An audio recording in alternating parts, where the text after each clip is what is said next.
O anonimato no bem. Irmandade dos Anônimos. João Cândido. Médium. Guardai-vos de fazer as vossas boas obras diante dos homens, para serdes vistos por eles, aliás, não tereis galardão junto de vosso Pai, que está nos céus. Quando, pois, derdes esmola, não façais tocar a trombeta diante de vós, como fazem os hipócritas nas sinagogas e nas ruas, para serem glorificados pelos homens. Em verdade, vos digo que já receberam seu galardão. Mas, quando derdes esmola, não saiba a vossa mão esquerda o que faz direita, para que vossa esmola seja dada em secreto, e vosso Pai, que vê o que fazeis em secreto, vos recompensará. Jesus Cristo. Colocai a candeia sobre o candeeiro, a fim de que dê luz a todos os que estão na casa. Jesus Cristo. O principal não é que você, no exterior, viva na evidência ou no anonimato, mas sim que seu coração e sua mente vibrem na faixa do anonimato espontâneo e verdadeiro. Anônimos. Mais importante que o tipo de tarefa em si é a intenção profunda com que é desempenhada, sendo que há espíritos que se iluminam nas tarefas materiais e outros que se desencaminham nas tarefas espirituais. Anônimos. Esclarecimento sobre o desenho da capa. À medida que os espíritos humanos vão evoluindo, vão modificando seus corpos espirituais, porque a própria elevação da frequência mental vai transformando esses corpos, que vão se tornando cada vez menos compactos. Digamos assim, até chegarem a um ponto em que deixam de ser necessários, e acontece como a borboleta, que não mais se adapta ao casulo e sai voando. A comparação não é perfeita, mas visa mostrar que todo espírito, desde sua criação por Deus, é luz e cada vez necessita menos de envoltórios, uma vez que as reencarnações, que representam testes obrigatórios para os primitivos, deixam de ser necessárias para os que já evoluíram e passam a desempenhar tarefas de exequiaters conscientes dos grandes planos de Deus para o universo.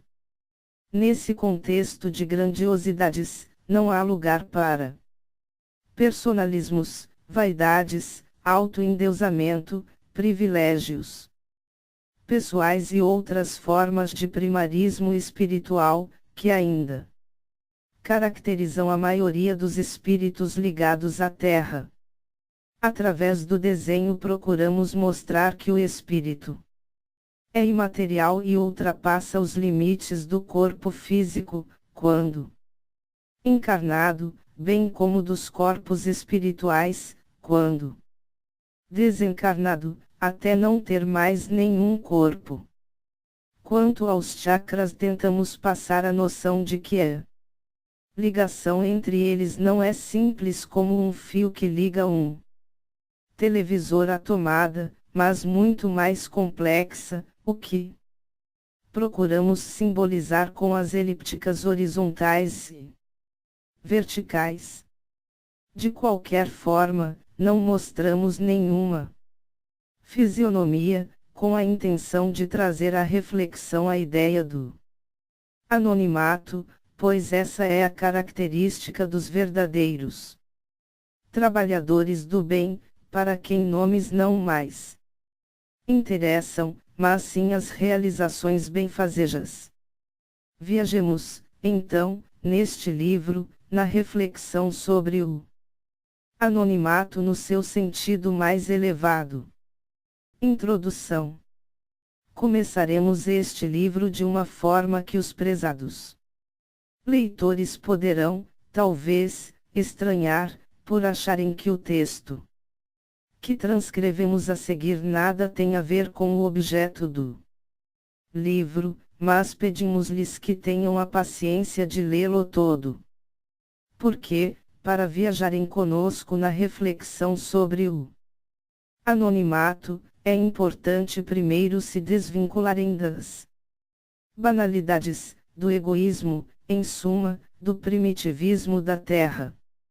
A nível de viver no mundo sem ser do mundo, porque a Terra é um mundo onde o atraso espiritual é característica da maioria dos seus habitantes, enquanto que quem pretende evoluir espiritualmente não deve se deixar influenciar pelos padrões reinantes.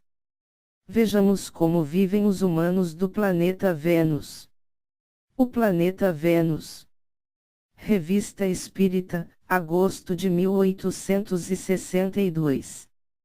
Ditado espontâneo. Médium, Senhor Custel. O planeta Vênus é o ponto intermediário entre Mercúrio e Júpiter. Seus habitantes têm a mesma conformação física que a vossa, o mais ou menos de beleza e de idealidade nas formas é a única diferença delineada entre os seres criados. A sutileza do ar, em Vênus, comparável à das altas montanhas, torna-o impróprio aos vossos pulmões. As doenças ali são ignoradas. Seus habitantes não se nutrem senão de frutas e de laticínios, ignoram o bárbaro costume de se nutrirem de cadáveres de animais. Ferocidade que não existe senão nos planetas inferiores. Em consequência, as grosseiras necessidades do corpo são destruídas, e o amor se enfeita de todas as paixões e de todas as perfeições apenas sonhadas sobre a terra. Como na madrugada onde as formas se revestem indecisas e alagadas nos vapors da manhã, a perfeição da alma, perto de ser completa, tem as ignorâncias e os desejos da infância feliz. A própria natureza reveste graça da felicidade velada, suas formas flácidas e arredondadas não têm as violências e as asperezas dos panoramas terrestres. O mar, profundo e calmo, ignora a tempestade. As árvores não se curvam jamais sob o esforço da tempestade e o inverno não as despoja de sua verdura. Nada é estridente, tudo ri, tudo é doce. Os costumes, cheios de quietude e de ternura, não têm necessidade de nenhuma repressão para ficarem puros e fortes. A forma política reveste a expressão da família. Cada tribo, ou aglomeração de indivíduos, tem seu chefe pela classe de idade. Ali a velhice é o apogeu da dignidade humana, porque ela aproxima do objetivo desejado. Isenta de enfermidades e de fealdade, ela é calma e irradiante como uma bela tarde de outono.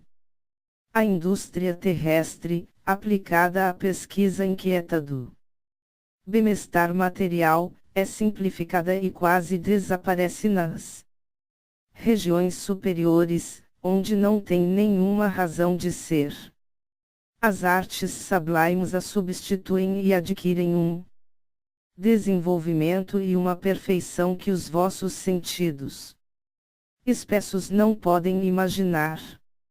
As vestes são uniformes, grandes túnicas brancas envolvem com suas pregas harmoniosas o corpo, que não desnaturam. Tudo é fácil para esses seres que não desejam senão Deus e que, despojados dos interesses grosseiros, vivem simples e quase luminosos. Georges. Perguntas sobre o ditado precedente, Sociedade de Paris, 27 de junho de 1862. Médium, Sr. Custel. 1. Destes ao vosso médium predileto uma descrição do planeta Vênus, e estamos quentados de vê-la concordar com o que já nos foi dito, todavia, com menos de precisão. Pedimos consentir em completá-la, respondendo a algumas perguntas. Quereis nos dizer, primeiro, como tendes conhecimento desse mundo? R. Eu sou errante, mas inspirado por espíritos superiores. Fui enviado em missão a Vênus. 2. Os habitantes da Terra podem ali estar encarnados, diretamente saindo daqui. R. Deixando a Terra, os seres mais avançados sofrem a erraticidade durante um tempo mais ou menos prolongado, que despoja inteiramente dos laços carnais, rompidos imperfeitamente pela morte. Nota: a questão não era saber se os habitantes da Terra podem ali estar encarnados imediatamente depois da morte, mais diretamente, quer dizer, sem passar por mundos intermediários. Ele respondeu que isso é possível para os mais avançados. 3. O estado de adiantamento dos habitantes de Vênus lhes permite lembrarem de sua estada nos mundos inferiores e de estabelecerem uma comparação entre as duas situações. R. Os homens olham para trás pelos olhos do pensamento, que reconstrói num único impulso ao passado desvanecido. Assim o espírito avançado vê com a mesma rapidez que se move, rapidez mais fulminante que a da eletricidade, bela descoberta que se liga estreitamente à revelação do Espiritismo, ambos levam neles o progresso material e intelectual. Nota: para estabelecer uma comparação, não é necessário saber que posição se ocupou pessoalmente. Basta conhecer o estado material e moral dos mundos inferiores, pelos quais se teve que passar para apreciar-lhes a diferença. Segundo o que nos foi dito do planeta Marte, devemos nos felicitar por ali não estar mais, e, sem sair da Terra, basta considerar os povos bárbaros e ferozes e sabermos que tivemos que passar por esse estado, para nos sentir mais felizes. Não temos sobre os outros mundos senão notícias hipotéticas, mas pode que, naqueles que estão mais avançados do que nós, esse conhecimento tenha um grau de certeza que não nos é dado. 4. A duração da vida ali é proporcionalmente mais longa ou mais curta do que sobre a Terra. R. A encarnação em Vênus é infinitamente mais longa do que não é prova terrestre, despojada das violências humanas, detida e impregnada pela vivificante influência que a penetra. Ensaia as asas que a levarão nos planetas gloriosos de Júpiter, ou outros semelhantes. Nota: assim como já fizemos observar, a duração da vida corpórea parece ser proporcional ao adiantamento dos mundos. Deus, em sua bondade, quis abreviar a prova nos mundos inferiores, Por essa razão se junta uma causa física, é que, quanto mais os mundos são avançados, menos os corpos são usados para a devastação das paixões e das doenças que lhes são as consequências. O caráter sob o qual pintais os habitantes de Vênus deve nos fazer supor que não há entre eles nem guerras, nem querelas, nem ódios, nem ciúmes. Os homens não se tornam senão o que as palavras podem exprimir, e seu pensamento limitado está privado do infinito, assim. Atribui sempre, mesmo aos planetas superiores, as vossas paixões e os vossos motivos inferiores, vírus depositado em vossos seres pela grosseria do ponto de partida, e do qual não vos curais senão lentamente.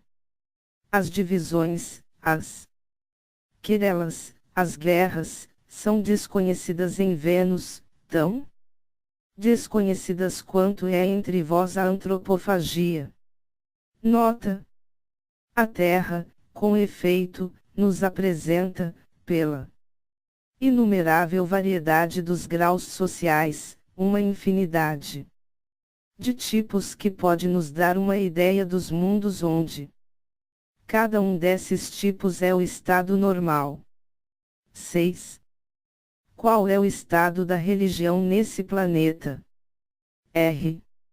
A religião é a adoração constante e ativa do Ser Supremo. Adoração despojada de todo erro, quer dizer, de todo culto. Idolatra. 7. Todos os habitantes estão no mesmo grau, ou bem os há, como sobre a Terra, os mais ou menos avançados. Neste caso, a que habitantes da Terra correspondem os menos avançados. A mesma desigualdade proporcional existe entre os habitantes de Vênus quanto entre os seres terrestres. Os menos avançados são as estrelas do mundo terrestre, quer dizer, os gênios e os homens virtuosos. 8. Há senhores e servidores. A servidão é o primeiro grau da iniciação. Os escravos da antiguidade, como os da América moderna, são seres destinados a progredir num meio superior àquele que habitaram em sua última encarnação. Por toda a parte os seres inferiores estão subordinados aos seres superiores, mas em Vênus essa subordinação moral não pode ser comparada à subordinação corpórea, tal qual existe sobre a Terra. Os superiores não são os senhores, mas os pais dos inferiores, em lugar de explorá-los, ajudam o seu adiantamento. 9. Vênus chegou gradualmente ao estado em que está. Passou anteriormente pelo estado em que está a Terra e mesmo Marte. Reina uma admirável unidade no conjunto da obra divina. Os planetas, como os indivíduos, como tudo o que é criado, animais e plantas, progridem inevitavelmente. A vida, em suas expressões variadas, é uma ascensão perpétua para o Criador, ela desenrola numa imensa espiral os graus de sua eternidade. 10. Tivemos comunicações concordantes sobre Júpiter, Marte e Vênus, porque não tivemos sobre a Lua senão coisas contraditórias e que não puderam fixar a opinião. Essa lacuna será preenchida, e logo tereis sobre a Lua revelações tão nítidas, tão precisas quanto as que obtivestes sobre outros planetas.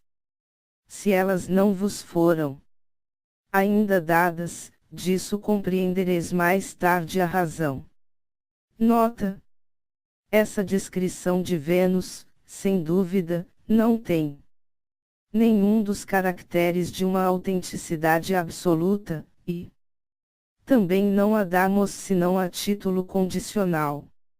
No entanto, o que já foi dito desse mundo, lhe dá, pelo menos, um grau de probabilidade, e, seja como for, o que não é menos o quadro de um mundo que deve necessariamente existir para todo homem que não tenha a orgulhosa pretensão de crer que a Terra é o apogeu da perfeição humana, é um anel na escala dos mundos, é um grau necessário àqueles que não sentem a força de ir sem dificuldade a Júpiter. Agora, depois dessa desvinculação psicológica e psíquica das inferioridades terrestres, temos condições de começar a pensar em anonimato, que nada mais é do que o desapego à notoriedade, à evidência desnecessária. Por isso a lição de Jesus, que a vossa mão esquerda não saiba o que faz a direita. Todavia, refletiremos também sobre por que ele disse: colocai a candeia sobre o candeeiro, a fim de que dê luz a todos os que estão na casa. Não há nenhuma oposição entre os dois ensinamentos, pois cada um tem uma finalidade diferente, traduzível, por exemplo, em frases como esta: o principal não é que você, no exterior, viva na evidência ou no anonimato, mas sim que seu coração e sua mente vibrem na faixa do anonimato espontâneo e verdadeiro. Quanto às tarefas que cada espírito leva para as reencarnações, pode-se dizer que há, basicamente, 4 tipos: tarefas materiais de repercussão restrita, ou seja, em benefício de poucas pessoas; 2 tarefas materiais de repercussão ampla, ou seja, benéfica para coletividades inteiras; 3 tarefas espirituais de repercussão restrita, ou seja, em benefício de poucas pessoas; e 4 tarefas espirituais de repercussão ampla, ou seja, benéfica para coletividades inteiras. O que importa não é a tarefa em si, mas a intenção profunda como cada um a desempenha, sendo que, daí, nascem os heróis e os falidos, pois, infelizmente, na Terra, a maioria é de falidos, tanto que André Luiz afirma que a maior parte dos homens e mulheres que desencarnam vão direto para as zonas purgatoriais, tendo sido, inclusive, o caso dele próprio. Atentemos, não para o nosso tipo de tarefa, mas em que frequência mental estamos sintonizados, pois, através dela, estaremos conectados com os espíritos que dirigem o universo, abaixo de Deus, ou com os espíritos das trevas, que guerreiam o bem e tentam retardar o progresso dos seres. Primeira parte: que a tua mão esquerda não saiba o que faz a direita. Capítulo e o mérito da intenção nobre. Os critérios de avaliação estabelecidos pelas leis divinas são muito diferentes daqueles adotados pelas precárias leis humanas, sendo que, nestas últimas bastam as atitudes externas para serem aplicados os dispositivos legais e Considerar-se uma pessoa honesta ou desonesta, bom ou mau. Cidadão etc etc, mas para as primeiras o que conta é o que se irradia da intimidade espiritual, que são as intenções, fazendo vibrar o fluido cósmico universal, porque o pensamento é que tem o poder de mudar, de forma intensa, os elementos do universo e não as ações realizadas no mundo terreno. O poder de um pensamento supera centenas de atitudes. Podemos ter certeza disso e procuremos administrar bem nossas irradiações mentais, pois elas é que nos definem o grau evolutivo e a sintonia com o bem ou o mal e não a vida exterior de contato com as pessoas. Por isso André Luiz disse que a maioria das pessoas, ao desencarnar, vai direto para as zonas purgatoriais.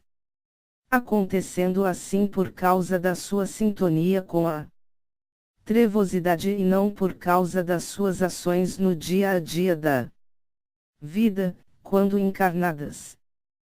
Precisamos considerar que somos espíritos, cuja irradiação mental tem cor, cheiro, brilho etc etc e é ela a nossa força, nossa forma de expressão e não a boca, as mãos, as atitudes exteriores, as falsas aparências.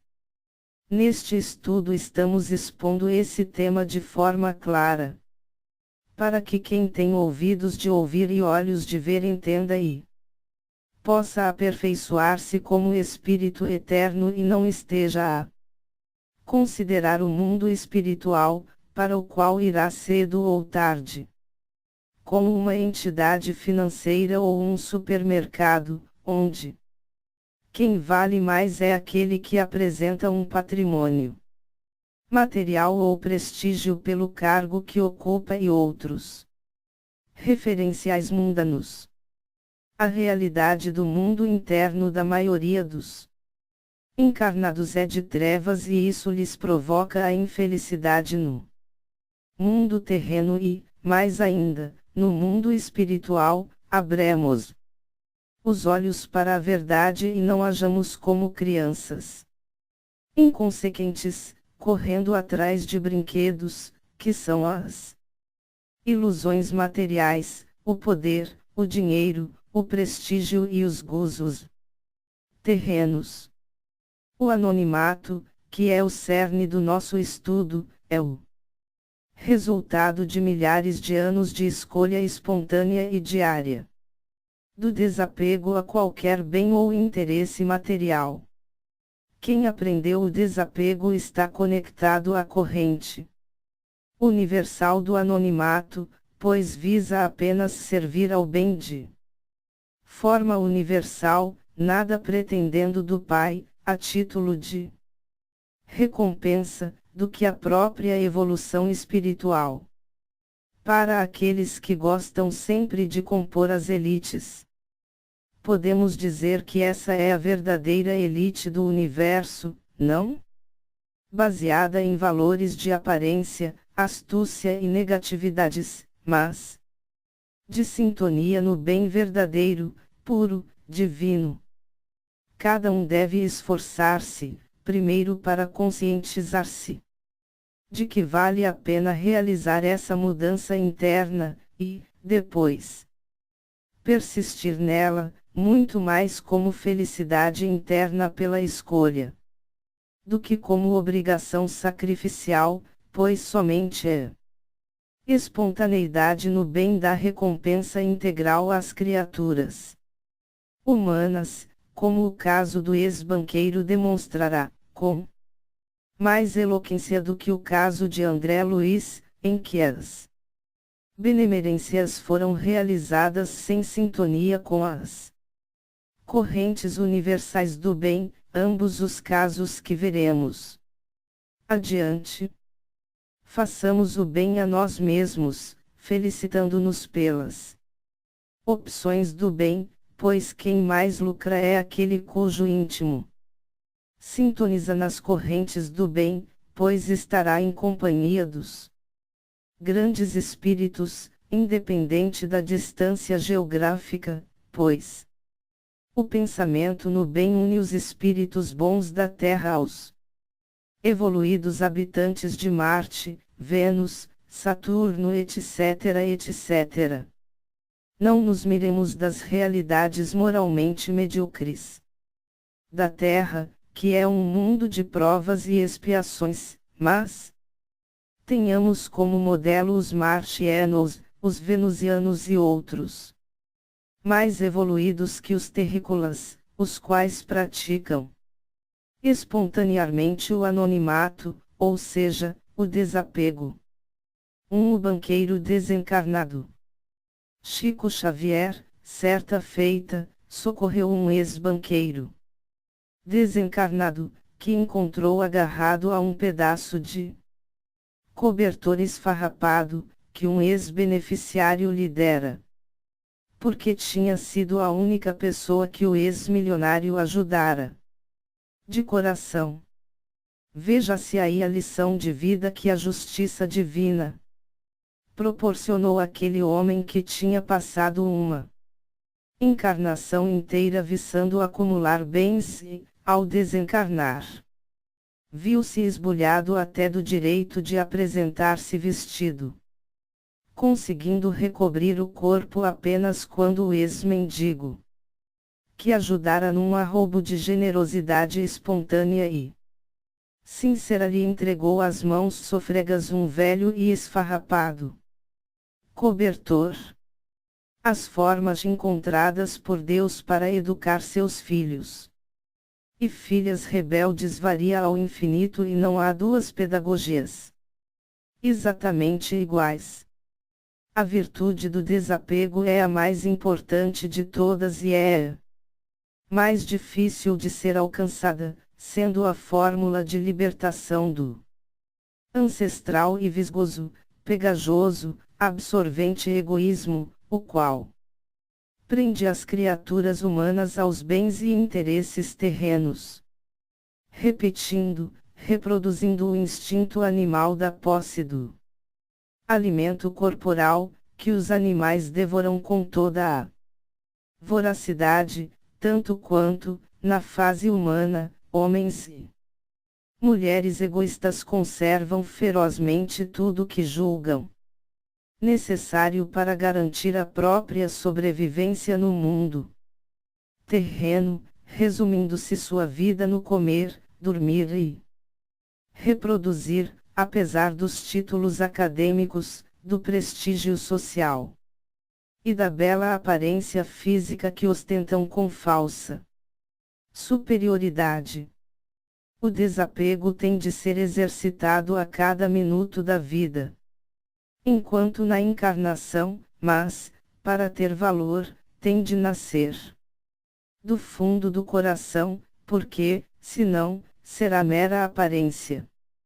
Porque a irradiação mental dos desapegados tem um brilho especial, reproduz a luz mais pura, enquanto que a irradiação mental dos egoístas é totalmente diferente, parecendo uma lâmpada embaçada, pintada de cores escuras.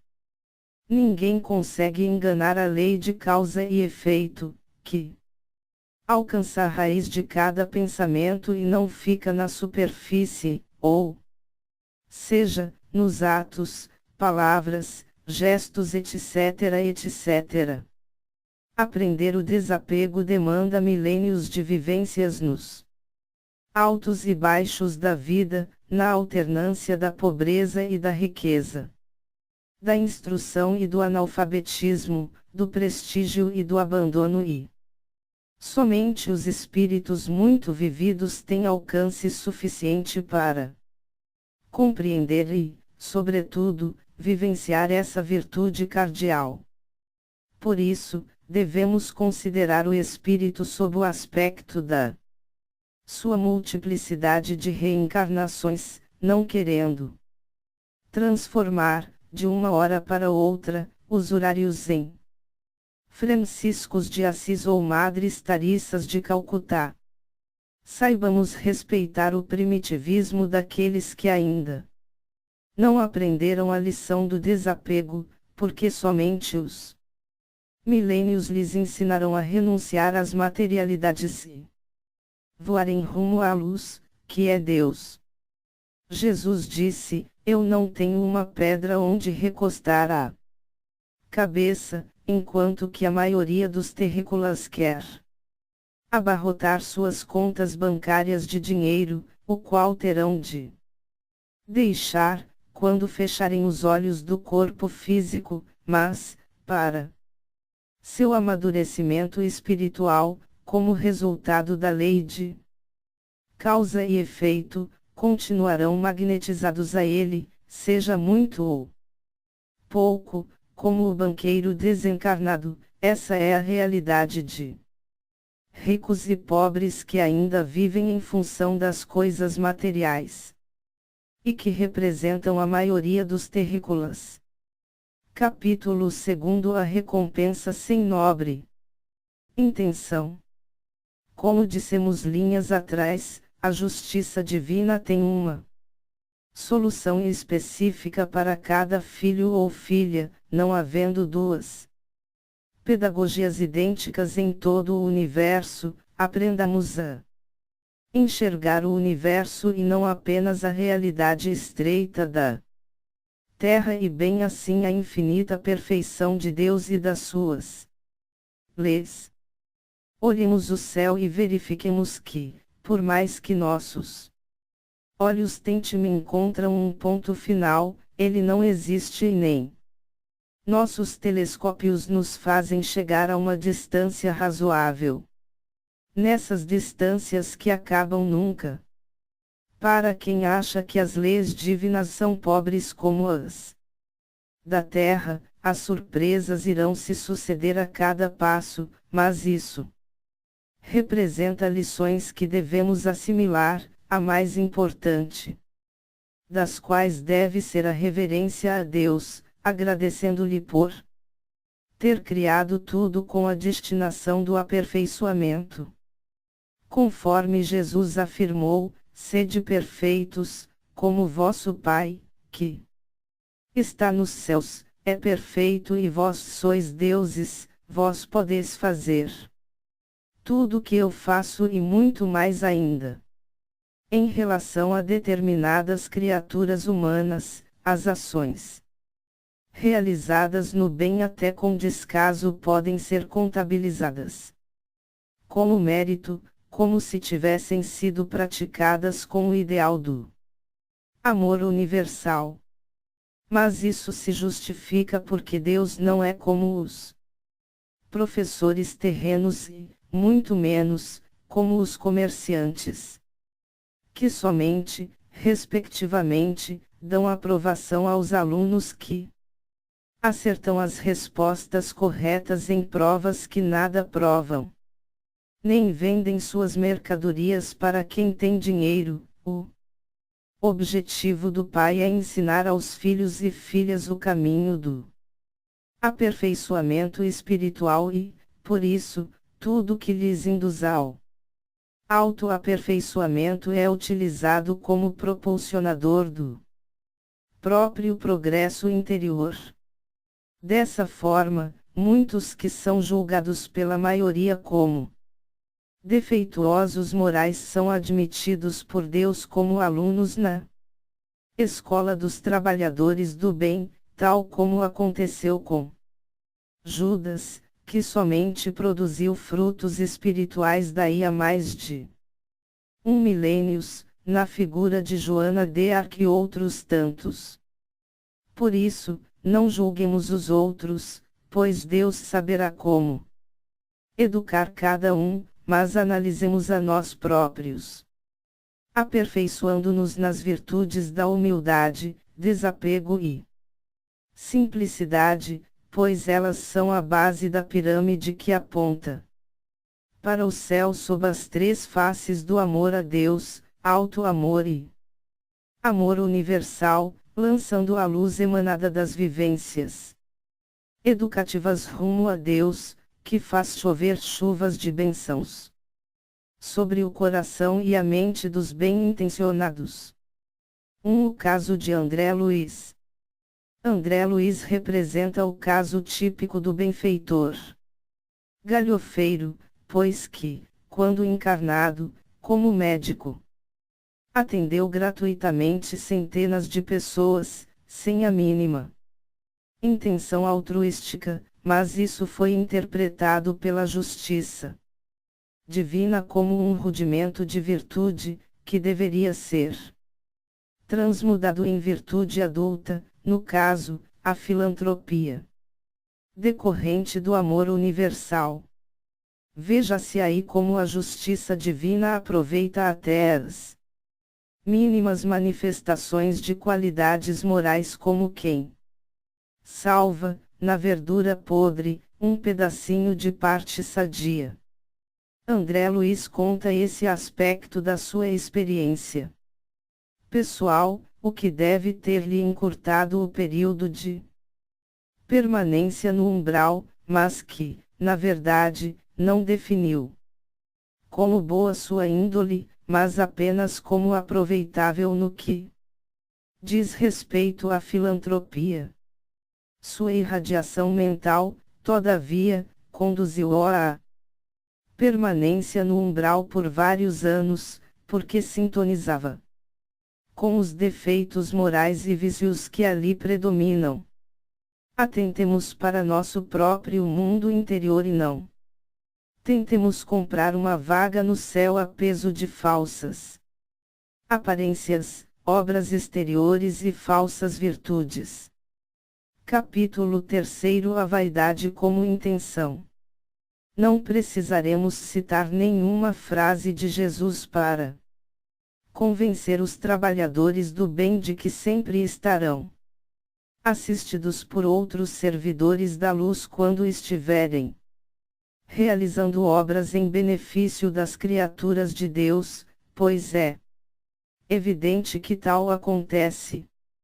Sobretudo, é importante que esse seja o objetivo de vida desses trabalhadores e não apenas realizações esporádicas. Quando Maria João de Deus, visualizando a terra do espaço, viu milhões de fios luminosos e foi-lhe esclarecido que eram a emissão mental de seres humanos, havendo umas luminosas e outras menos luminosas e que os espíritos superiores identificavam pelo brilho os trabalhadores do bem, fica patenteado que não procuram servidores inconstantes a não ser quando não há outra alternativa. O objetivo de vida de cada um identifica-o pela intensidade da luz que irradia. Entendamos isso e saibamos que, se nos candidatamos à evolução espiritual, não será pela realização de uma ou outra atitude de benevolência que nos integraremos nas falanges do bem, mas pelo dia a dia diferenciado, em que, ao invés dos objetivos materiais, consagraremos nosso esforço aos objetivos espirituais. Considerado o ideal de servir como uma das formas de evoluir, sendo as duas outras o amor a Deus e a outra o aperfeiçoamento interior, também chamado de auto-amor. A vaidade desmerece todo esse esforço, pois contamina qualquer ideal de aperfeiçoamento espiritual, de vez que é um defeito moral, o qual, como os demais defeitos morais ou vícios, materializa os seres humanos ao invés de espiritualizá-los. Vaidade é sinônimo de querer projeção pessoal, ao invés de satisfazer-se com a realização das próprias obras no bem. Porque há duas opções, a satisfação do trabalho ou a ambição do salário, sendo que um ideal exclui o outro. É equivalente ao que Jesus disse, amar a Deus ou as riquezas, apenas que substituindo-se riquezas por vaidade. Os vaidosos que se conscientizem de que é mais fácil um camelo passar pelo fundo de uma agulha do que um vaidoso entrar no reino dos céus, considerando-se que a expressão reino dos céus significa o mundo interior de cada um, pois os vaidosos vivem para as exterioridades e não para o alto aperfeiçoamento interior. A anonimato, no sentido de desapego, é incompatível com a vaidade, que é o apego ao prestígio, a evidência inútil, a fama, a bajulação alheia. Atuemos sem nenhuma vaidade no bem, sem nenhum secreto desejo do reconhecimento alheio, que, assim os frutos do nosso trabalho serão luz e paz interior. Benfeitores vaidosos. Jesus mencionava os hipócritas, que oravam e jejuavam publicamente, com a intenção de serem louvados, sempre. Houve desses hipócritas, que visam a própria fama, o prestígio.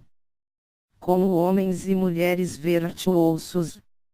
Não sejamos dessa categoria, pois, na verdade, seu número é muito maior do que imaginamos e nós mesmos costumamos ser um deles, sempre que a mais insignificante intenção vaidosa nos induz a aparentar que somos bons. Jesus recusou o qualificativo de bom, dizendo que apenas Deus o é, justamente porque não tem um mínimo de vaidade que seja a prejudicar-lhe a pureza das intenções. Milhões de pessoas querem destaque no meio onde vivem. E muitos desses praticam boas obras com a finalidade de liderar em grupos religiosos ou filosóficos, correntes políticas, ou qualquer tipo de coletividade. Esses todos são servidores de si próprios e estão sintonizados com os espíritos das trevas, sendo seus instrumentos na causação de males e não canais para a luz.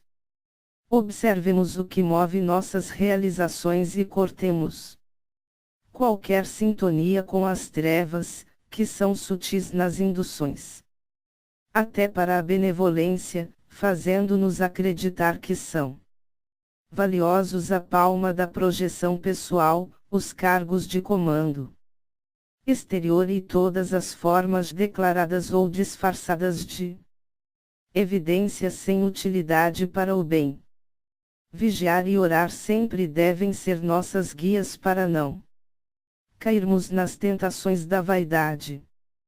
Capítulo 4 As segundas intenções. Consideramos, para efeito deste estudo, a expressão segundas intenções como aquela pior de todas, que é o desejo de tirar proveito dos benefícios realizados através de benefícios pessoais condenáveis. Há muitos verdadeiros mercenários do bem, lobos na pele de cordeiros, que são aqueles que, de uma forma direta ou indireta, cobram pelo bem realizado. Aqui incluímos, para nossa reflexão, as profissões, não com a finalidade de condenar os honorários pelos serviços prestados, mas a consideração interna do salário como mais importante do que o bem a ser prestado às criaturas. Servir é uma felicidade interior, mas servir considerando como felicidade o salário, é ser mercador do bem, que fica contaminado pelo mal. Quem ama mais o dinheiro do que o trabalho no bem é simples vendedor da própria honra e merece viver nas zonas purgatoriais ao desencarnar, tenhamos certeza disso, porque no mundo espiritual, somente recebem salários aqueles que servem pelo ideal de servir, ao contrário do que acontece no mundo terreno, em que qualquer trabalho faz jus a um salário em dinheiro, compreendamos isso e preparemo-nos desde já, pois, em caso contrário, nossa morada serão as zonas trevosas. Pode parecer um excesso de rigor das leis divinas, mas Deus quer que evoluamos e não sejamos sempre homens e mulheres de um mundo de provas e expiações, como é a Terra atualmente.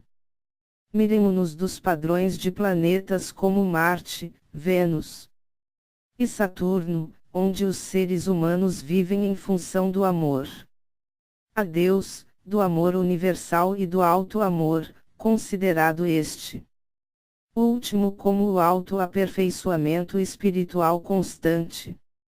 Não menosprezemos o tempo, que escorre por entre os dedos, pois, senão, seremos alcançados pelos aguilhões da dor. Ao invés de evoluirmos pelo amor, benfeitores mal intencionados, marginais, criminosos e trevosos também praticam o bem vez por outra, pois ninguém é totalmente mau, mas isso é insuficiente para quem quer fazer brilhar a própria luz. Como Jesus aconselhou que fizéssemos.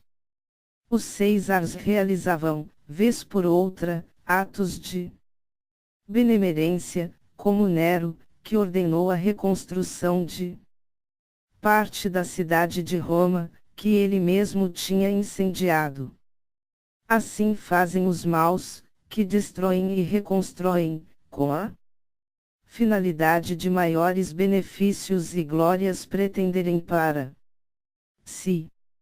Saibamos ler no nosso mundo interno o que nos move ao nos candidatarmos ao serviço no bem, não sejamos niros disfarçados de benfeitores, porque, na verdade, no passado, já fomos um desses lobos travestidos de cordeiros, sendo que esse passado pode ter acontecido há 5 minutos atrás.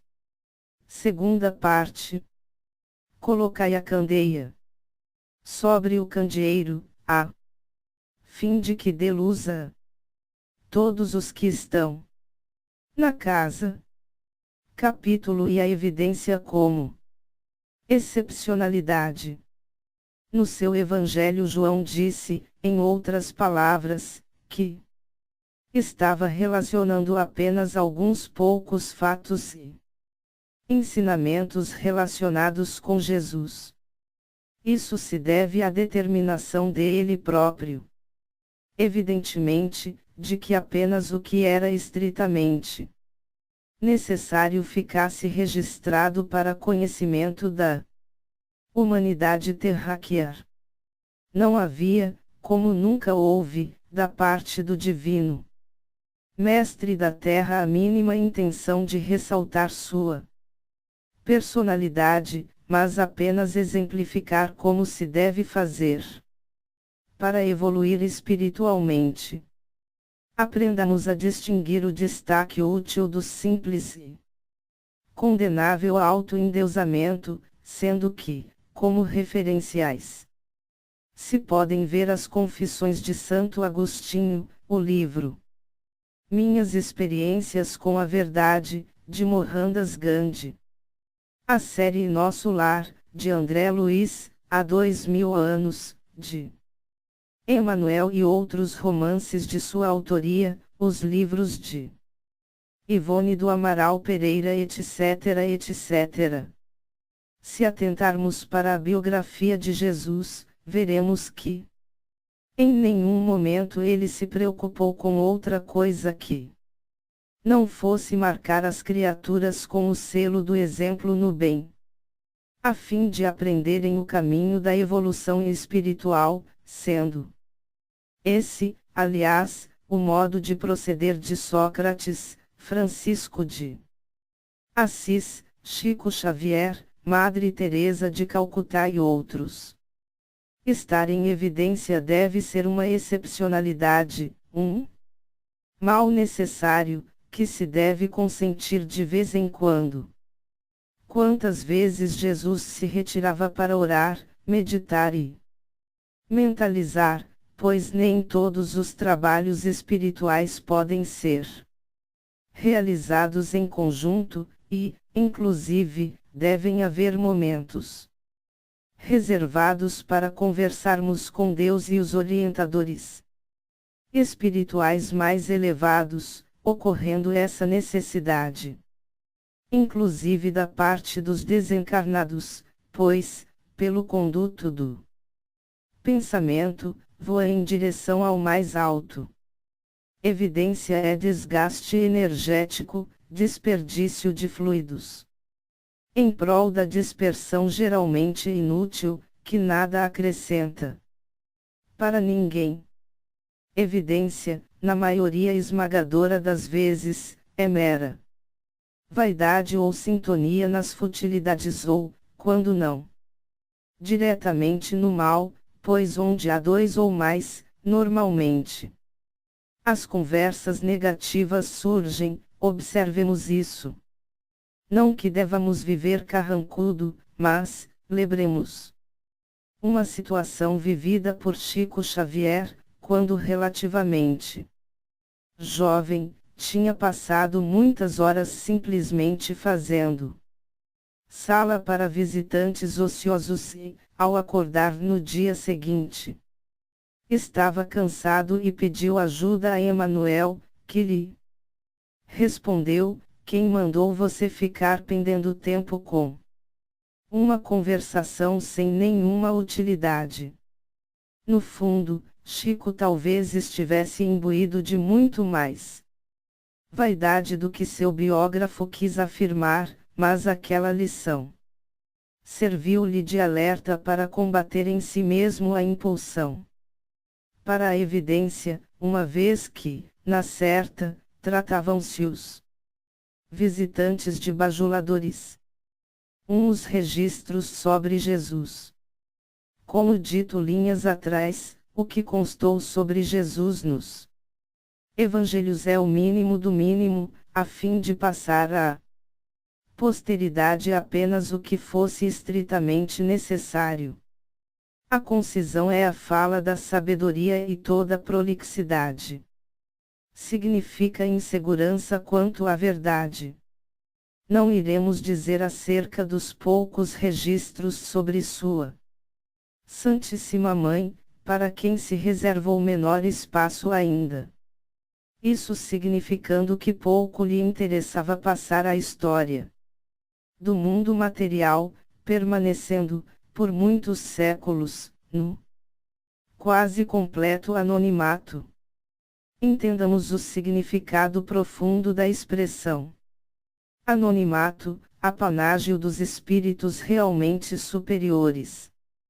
Saibamos, também, que sempre que alguém faça questão da evidência, tratasse de trabalhador desviado do bem ou declaradamente um servidor do mal.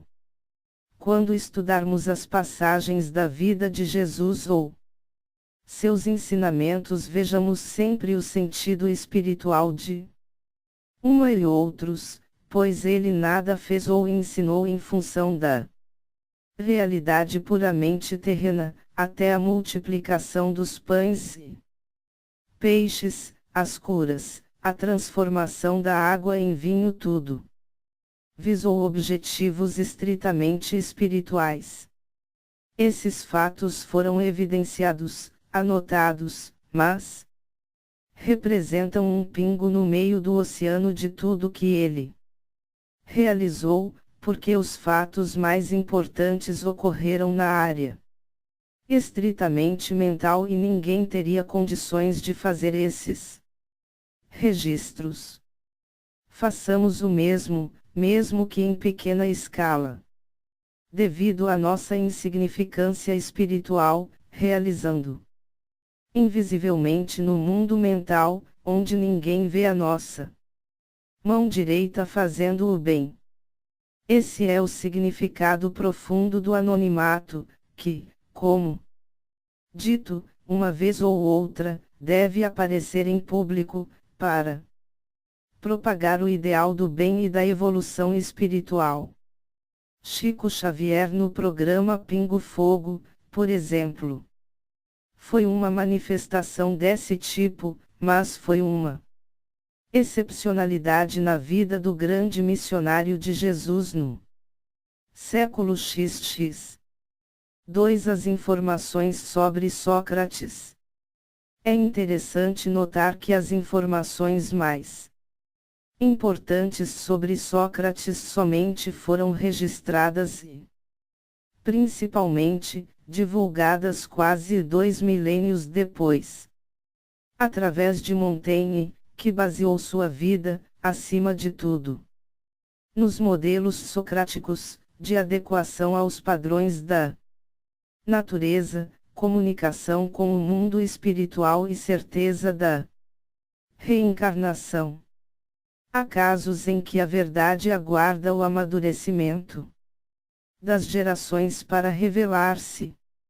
Outro caso desse tipo foi o do compositor J.S. Bach, cujas composições ficaram perdidas e somente foram recuperadas, assim mesmo parcialmente, por Mendelssohn. Não tenhamos pressa excessiva em divulgar a verdade, pois ela somente será absorvida na hora certa, quando as criaturas tiverem condições de entendê-la.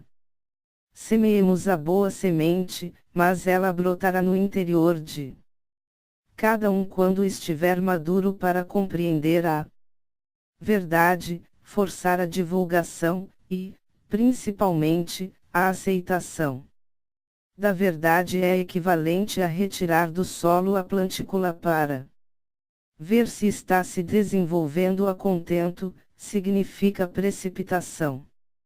De agricultor novato. 3. A história de Gandhi. Gandhi escreveu sua autobiografia quando estava pouco além da metade da sua vida, sendo que nela autocondenou-se pelos próprios erros cometidos, e Paramahansa Yogananda biografou mais outras personalidades do que ele próprio na sua autobiografia de um yogi. Assim procedem aqueles que conhecem o significado profundo da palavra anonimato. Os que fazem tocar a trombeta diante de si próprios, para se autoglorificarem, são Bonapartes e outros tantos, que passam pelo mundo como vedetes da banalidade, quando não do mal assumido publicamente.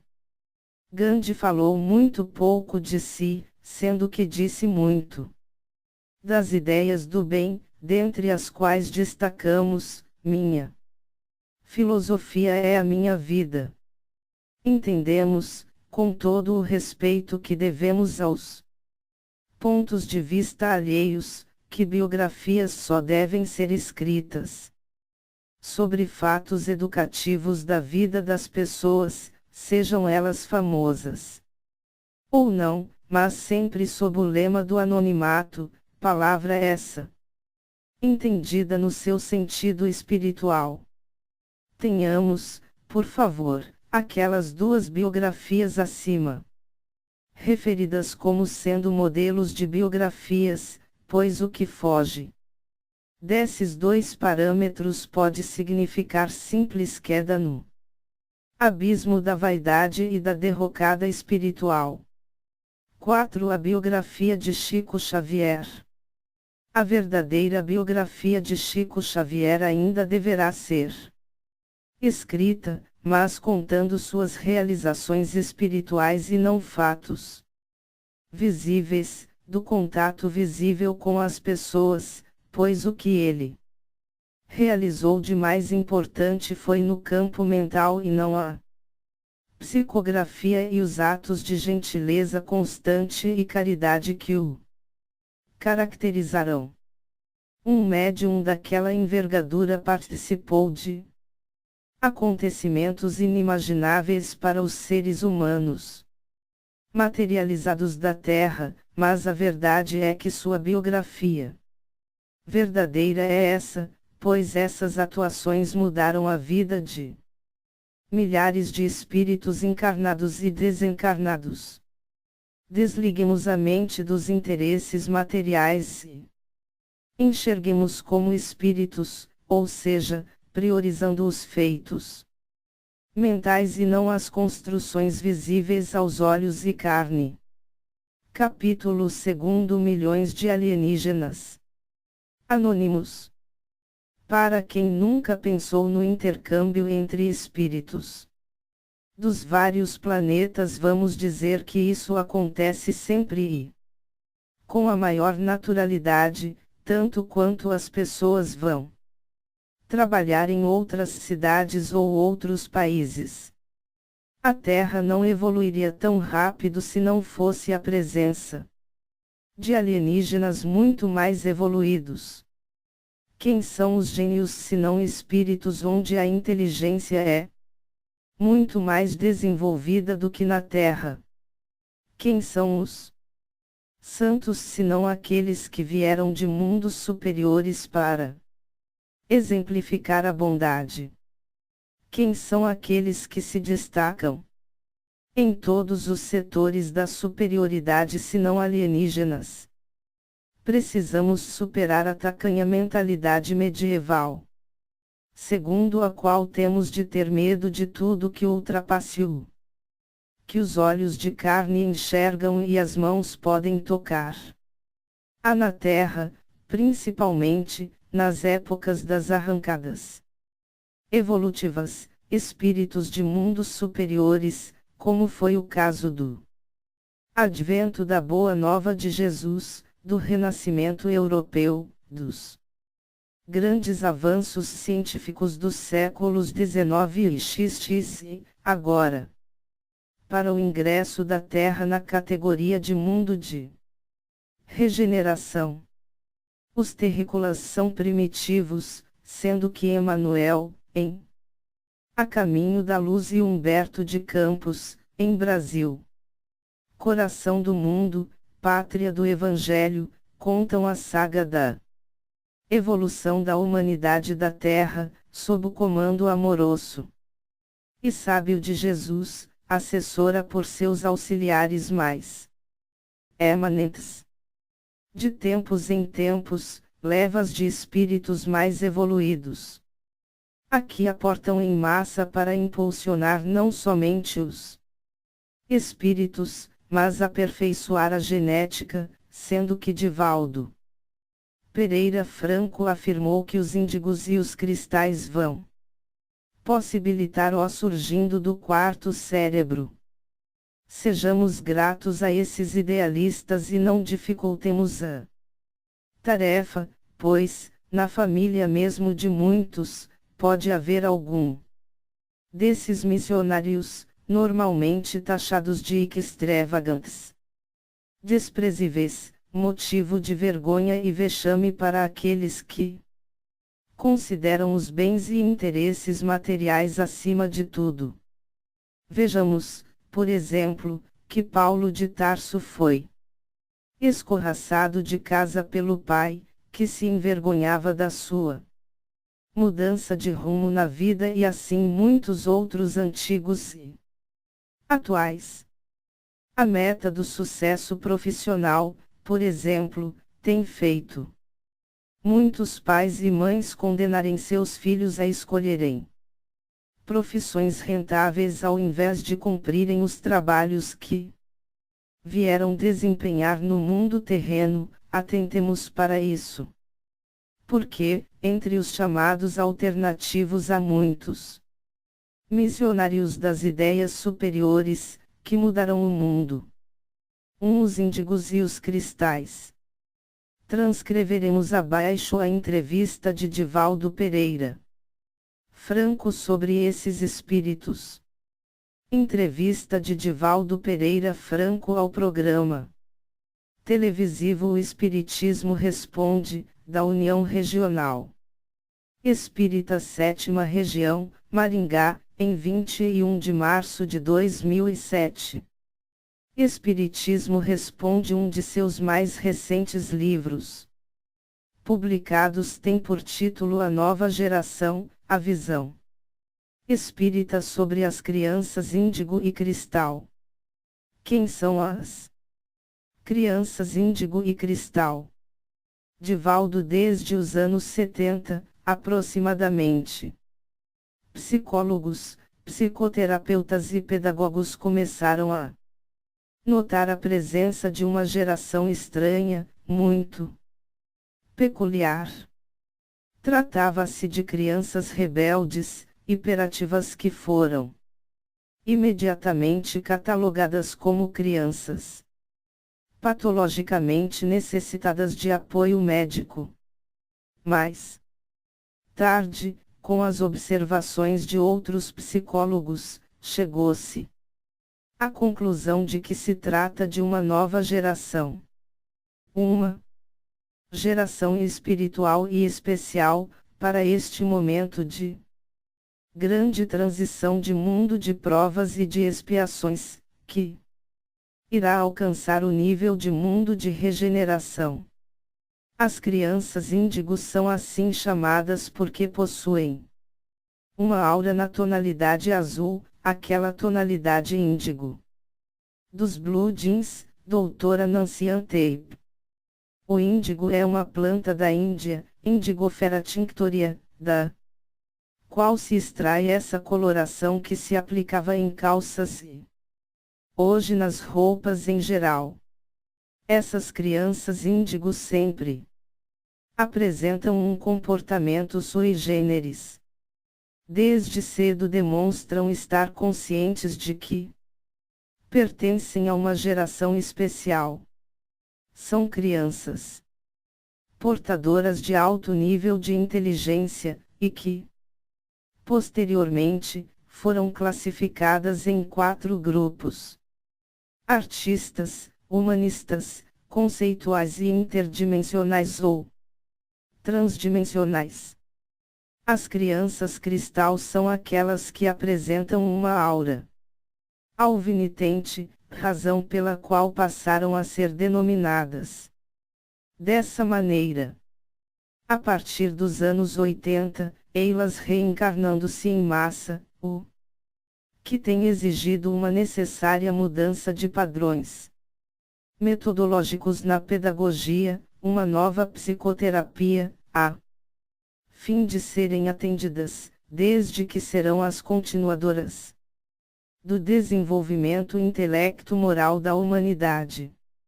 Essas crianças não poderiam ser confundidas com as portadoras de transtornos da personalidade, de comportamento, distúrbios da atenção. Como identificá-las com segurança?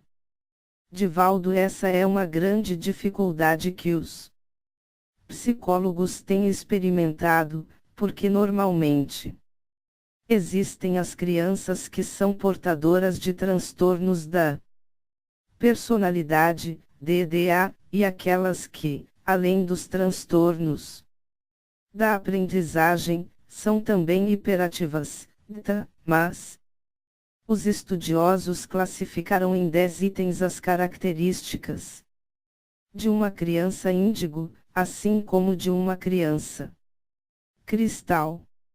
A criança índigo tem absoluta consciência daquilo que está fazendo, é rebelde por temperamento, não fica em fila, não é capaz de permanecer sentada durante um determinado período, não teme ameaças.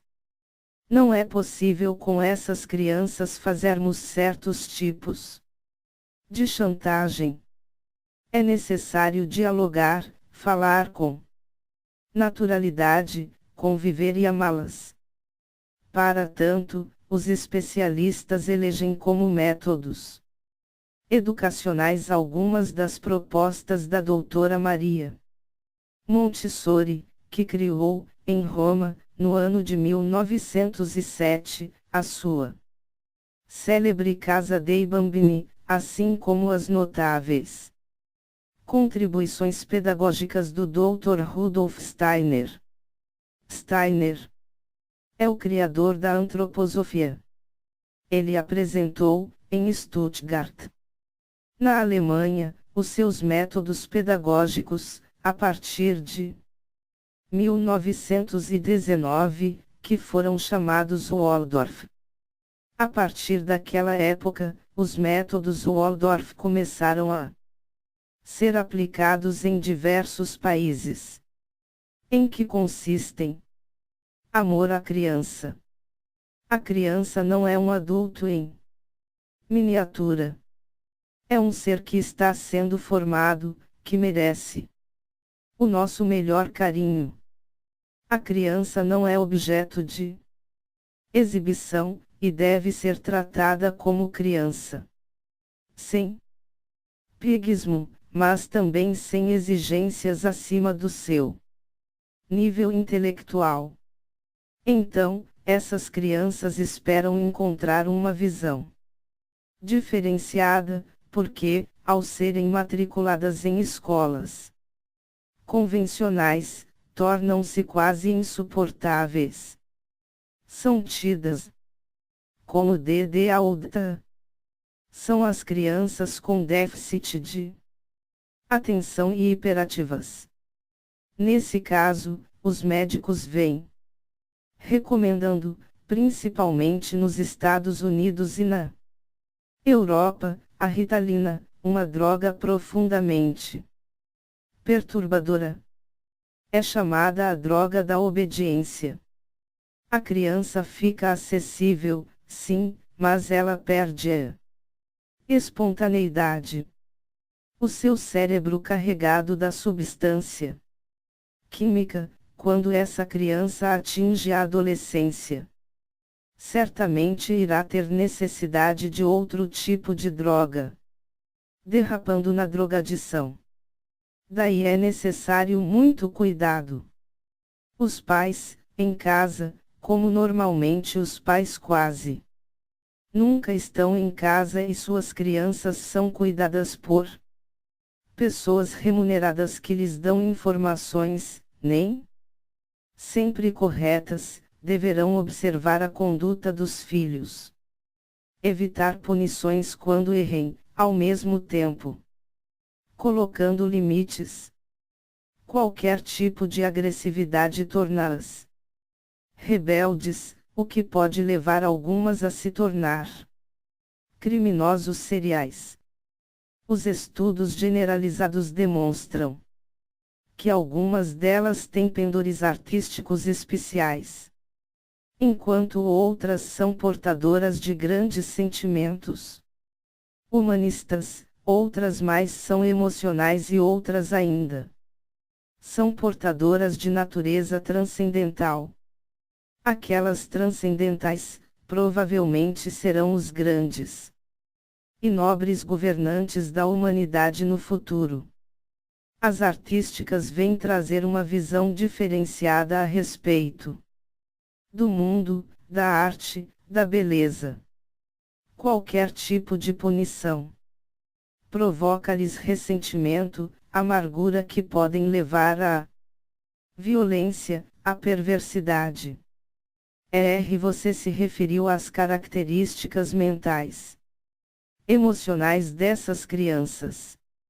Elas têm alguma característica física própria? Você tem informação se o DNA delas é diferente? Divaldo ainda não se tem, que eu saiba, uma especificação sobre ela, no que diz respeito ao DNA, mas acredita-se que, através de gerações sucessivas, haverá uma mudança profunda nos genes, a fim de poderem ampliar o neocórtex, oferecendo-lhe mais amplas e mais complexas faculdades. Tratando-se de espíritos de uma outra dimensão, é como se ficassem enjauladas na nossa aparelhagem cerebral, não encontrando correspondentes próprios para expressar-se. Através das gerações sucessivas, o perispírito irá modelar-lhes o cérebro, tornando-o ainda mais privilegiado. Como o nosso cérebro de hoje é um edifício de 3 andares, desde a parte réptil, a mamífera e ao neocórtex, que é a área superior, as emoções dessas crianças irão criar uma parte mais nobre, acredito, para propiciar-lhes a capacidade de comunicar-se psiquicamente, vivenciando a intuição. Características físicas existem, sim, algumas. Os estudiosos especializados na área dizem que as crianças cristal têm os olhos maiores, possuem a capacidade para observar o mundo com profundidade, dirigindo-se às pessoas com certa altivez e até com certo atrevimento. Tem dificuldade em falar com rapidez, demorando-se para consegui-lo a partir dos 3 ou dos 4 anos. Entendemos a ocorrência, considerando-se que, vindo de uma dimensão em que a verbalização é diferente, primeiro tem que ouvir muito para criar o vocabulário e poderem comunicar-se conosco. Então, são essas observações iniciais que estão sendo debatidas pelos pedagogos. Com que objetivo estão reencarnando na Terra? Divaldo Allan Kardec, com a sabedoria que lhe era peculiar, no último capítulo do livro A Gênese, refere-se à nova geração que viria de uma outra dimensão. Da mesma forma que no tempo do Pithecanthropus erectus vieram os denominados exilados de Capela ou de onde quer que seja, porque há muita resistência de alguns estudiosos a respeito dessa tese, a verdade é que vieram muitos espíritos de uma outra dimensão. Foram eles que produziram a grande transição, denominada por Darwin como o elo perdido, porque aqueles espíritos que vieram de uma dimensão superior traziam o perispírito já formado e plasmaram, nas gerações imediatas, o nosso biótipo, o corpo, conforme o conhecemos. Logo depois, cumprida a tarefa na Terra, retornaram aos seus lores, como diz a Bíblia, ao referir-se ao anjo que se rebelara contra Deus Lúcifer. Na atualidade, esses Lúciferes voltaram. Somente que, neste outro grande momento, estão vindo de Alcione, uma estrela de terceira grandeza do grupo das Pleiades, constituídas por 7 estrelas, conhecidas pelos gregos, pelos chineses antigos e que fazem parte da constelação de Touro. Esses espíritos vêm agora em uma missão muito diferente dos capelinos. É claro que nem todos serão bons. Todos os índigos apresentarão altos níveis intelectuais, mas os cristais serão, ao mesmo tempo, intelectualizados e moralmente elevados. Já que eles estão chegando a cerca de 20, 30 anos. Nós temos aí uma juventude que já está fazendo diferença no mundo. Divaldo, acredito que sim. Podemos observar, por exemplo, e a imprensa está mostrando, nesse momento, gênios precoces, como o jovem americano Jay Greenberg, considerado como o novo Mozart. Ele começou a compor aos 4 anos de idade. Aos 6 anos, compôs a sua sinfonia. Já compôs 5. Recentemente, foi acompanhar a gravação de uma das suas sinfonias pela Orquestra Sinfônica de Londres para observar se não adulteravam qualquer coisa. O que é fascinante neste jovem, é que ele não compõe apenas a partitura central, mas todos os instrumentos, e, quando lhe perguntam como é possível, ele responde: eu não faço nenhum esforço, está tudo na minha mente. Durante as aulas de matemática, ele compõe música. A matemática não lhe interessa e nenhuma outra doutrina qualquer. É mais curioso ainda, quando afirma que o seu cérebro possui 3 canais de músicas diferentes. Ele ouve simultaneamente todas, sem nenhuma perturbação. Concluo que não é da nossa geração, mas que veio de outra dimensão. Não somente ele, mas muitos outros, que têm chamado a atenção dos estudiosos. No México, um menino de 6 anos dá aulas a professores de medicina e assim por diante. Fora aqueles que estão perdidos no anonimato. É o que você diria aos pais que se encontram diante de filhos que apresentam essas características.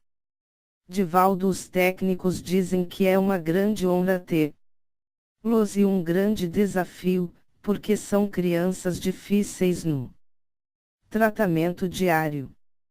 São afetuosas, mas tecnicamente rebeldes. Serão conquistadas pela ternura. São crianças um pouco destrutivas, mas não por perversidade, e sim por curiosidade. Como vem de uma dimensão onde os objetos não são familiares, quando veem alguma coisa diferente, algum objeto, arrebentam-no para poder olhar-lhes a estrutura. São crianças que devemos educar apelando para a lógica. O bom tom. A criança deve ser orientada, esclarecida, repetidas vezes. Voltarmos aos dias da educação doméstica, quando nossas mães nos colocavam no colo, falavam conosco, ensinavam-nos a orar, orientavam-nos nas boas maneiras, nas técnicas de uma vida saudável, nos falavam de ternura e nos tornavam o coração muito doce. São os métodos para tratar as modernas crianças, todas elas, índigo, cristal ou não. Vicente Chagas. Agosto/2009. 2. Os trabalhadores de Orion. Alguém poderá indagar, porque Emmanuel, em A Caminho da Luz, não fez nenhuma referência ao que estamos dizendo aqui. É, justamente, porque a maioria dos trabalhadores do bem faz questão absoluta do anonimato, sendo que poucas vezes seus nomes são registrados pela história do mundo, a qual, como já dito, interessam os guerreiros, políticos, cientistas materialistas, filósofos horizontalistas, artistas, desorientados moralmente, etc., etc. Reencarnarão e reencarnam como homens e mulheres do povo, inseridos em famílias, muitas vezes, voltadas para a materialidade mais empedernida, sofrendo a incompreensão. Dentro das 4 paredes do lar, taxados como neuropatas, psicóticos, sonhadores, desprezíveis, enfim, por que não? Somam na luta pelas disputas em favor do prestígio da família. Desinteressados da cultura horizontalista, muitos deles apresentam dificuldade de aprendizado das disciplinas escolares, enquanto que outros são encarregados de divulgar, pelo livro e outros meios de transmissão do conhecimento, as grandes verdades espirituais, que, todavia, as massas procuram ignorar propositalmente. Assim é que se vê em personalidades de alta qualificação espiritual serem compreendidas apenas pela metade, como é o caso de Allan Kardec, Gabi, Helena Blavatsky, Pietro Ubaldi, Chico Xavier, Rudolf Steiner, Paramahansa Yogananda, Sathya Sai Baba, Francisco de Assis, Emma, Mestre Irineu. Centenas de médiuns, xamãs, yogis, mentalizadores em geral. E outros, entre os quais incluímos Divaldo Pereira Franco, Ivone do Amaral Pereira e Eurípides Barçanufo. São espíritos provenientes de mundos mais evoluídos e que aportaram na Terra em tempos recuados da história da humanidade terrena, assumindo o compromisso, com Jesus, de trabalharem pela evolução do poder mental no bem dos espíritos pupilos do Divino Governador Planetário. Saibamos identificar esses espíritos trabalhadores do bem, a fim de honrar-lhes o nome, ao invés de cobrar deles maiores renúncias, sendo-lhes ingratos, quando não frontalmente adversos.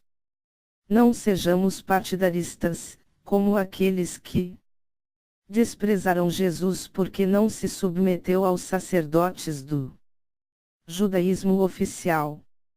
Agora, corremos o risco de repetir o que muitos de nós fizeram, em nome do Cristo, nos ambientes farisaicos da Igreja Católica ou das correntes oposicionistas do protestantismo, repetindo o farisaísmo de sempre.